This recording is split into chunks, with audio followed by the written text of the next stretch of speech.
Hello guys. So ngayon guys, meron akong yan box. So good afternoon sa inyong lahat.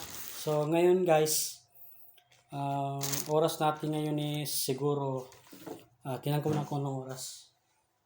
Ano ba yung relo ko dyan? Nandun.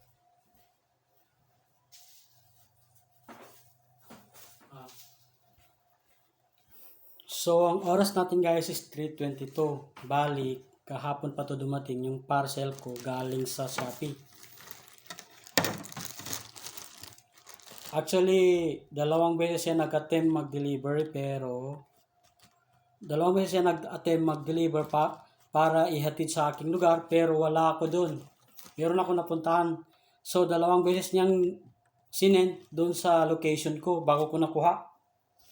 So ito guys is tester ng aking ginagawa mga electrical. At saka pwede rin pang tester sa mga electronics kung meron akong ayusin. So multimedia tester ito. Pero ngayon guys,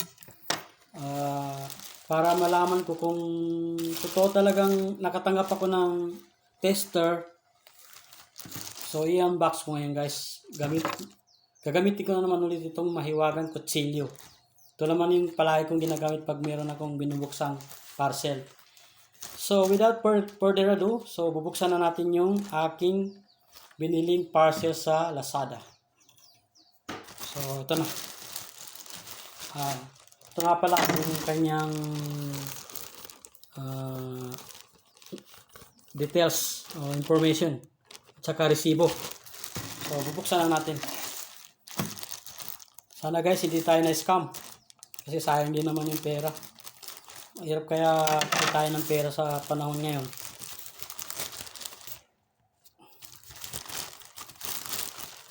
So, siguro guys, ito siya.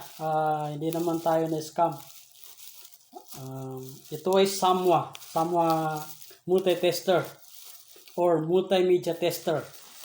Meron siyang buzzer na naka-inbus. May buzzer siya guys para ma-detect yung sira.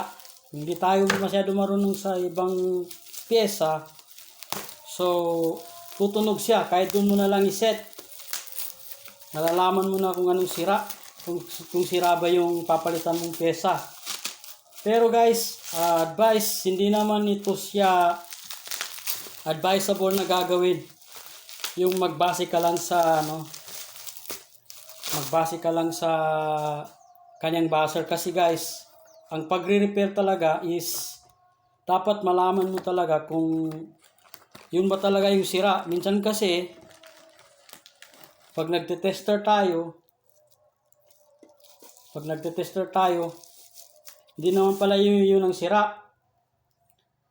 Meron pang sira doon na bukod pa doon. So ito siya guys, oh. Yan. Ako hindi naman ako expert sa electronics, electrician lang ako, pero marunong naman ako ng konti sa pagkukumpuni ng mga sirang appliances or kagamitan. Ito siya guys. Yan. Maganda.